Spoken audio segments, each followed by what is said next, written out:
करते हैं उसकी हमें सज़ा मिलती, गलती की सज़ा।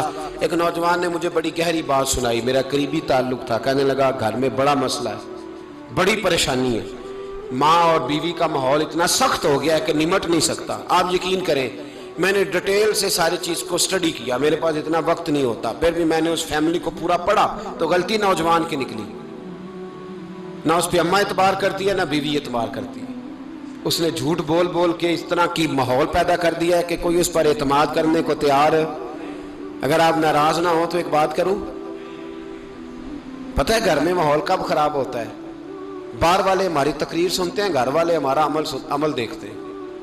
जब वो देखते हैं ना कि ये किस तरह का शख्स है, इसके रवैये, इसका किरदार, इसका लबो लहजा कितना बुरा है और ये किरदार का कितना कमजोर है।